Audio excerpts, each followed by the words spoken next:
This Star Wars, Episode 3, Revenge of the Sith decision was a major mistake, and now Star Wars can never fix it.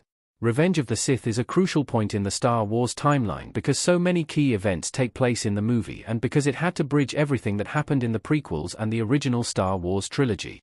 It executed many of these events brilliantly, which is among the reasons it's considered one of Star Wars' best movies. Yet, not everything done in Revenge of the Sith was the right call. One mistake in particular was not only disappointing in Revenge of the Sith but also created a major plot hole in the original trilogy. Unfortunately, it's too late for Star Wars to ever fix this misstep, and it's one of my biggest complaints about Star Wars movies and TV shows. Padme almost outlived the end of Revenge of the Sith. George Lucas considered a different end for Padme. In early plans, George Lucas was going to have Padme Amidala remain alive for a few years after giving birth to the twins. In this version of the story, Padme would have given birth to Luke and Leia, as she did in Revenge of the Sith, but she would have survived childbirth and gone to live with Leia and Bail on Alderaan for a few years.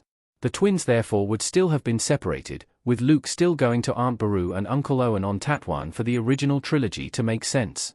This version of the story would still have made perfect sense. In fact, it would have made much more sense than the actual Revenge of the Sith ending. Obi-Wan taking Luke to Tatooine would still have been logical, as he would have been the only person Padme trusted with her son. Padme also could have been the one to recommend that Beru and Owen take Luke because she knew them from Star Wars, Episode 2, Attack of the Clones. It arguably would have made much more sense for Beru and Owen to be chosen by Padme in this scenario. Padme living would have explained so much. Instead, it created brand new, confusing, plot holes.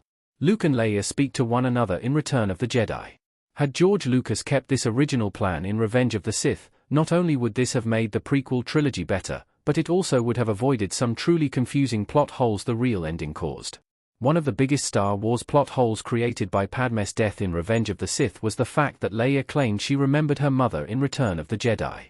Yes, Leia only remembered minor details, like her mother being beautiful but sad, but that is still odd considering Leia was just minutes old when Padme died. Many have argued that Leia was able to remember these details about Padme through the Force, but that doesn't really explain this plot hole either, given Luke had no memory of Padme but was much more in tune with the Force. Perhaps the oddest part of this plot hole is that it didn't have to exist in the first place. Lucas had options, including his original plan for Padme, that could have quickly explained why Leia remembered her but Luke didn't. In that sense, Lucas' change of heart about the Revenge of the Sith ending actually created the plot hole. This ending would have addressed other issues with Revenge of the Sith as well. In fact, this storyline would have resolved yet another confusing aspect of Leia's upbringing. Had Padme gone with Leia and Bail at the end of Revenge of the Sith and died a few years later, it would have made sense for Bail and Breha Organa to then adopt Leia. In the real ending, it's always felt a bit odd that Bail quickly agrees to adopt Leia without even speaking to Breha about it first. Had George Lucas kept this story, it would have fixed his biggest Padme mistake. Padme's death was so disappointing, but it didn't have to be. A distant shot of Alderaan in the Obi-Wan Kenobi show. Had Padme survived childbirth and gone on to live with Leia on Alderaan for a few years, this would also have fixed how thoroughly disappointing her death was, which remains one of my biggest complaints about Star Wars. Padme was one of the bravest and most intelligent characters in the prequel trilogy, and it makes no sense that, after giving birth to her children, she would simply lose her will to live.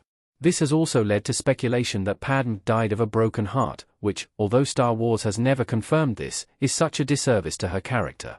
This alternate ending could have given her some other cause of death, perhaps even a heroic one related to her work with the rebellion, and it still would have made perfect sense, more sense, even, than her canon death.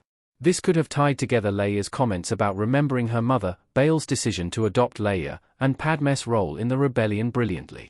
Sadly, it's too late for Star Wars to change the ending of Star Wars, Episode 3, Revenge of the Sith, and there's really no realistic way for this story to be retconned now.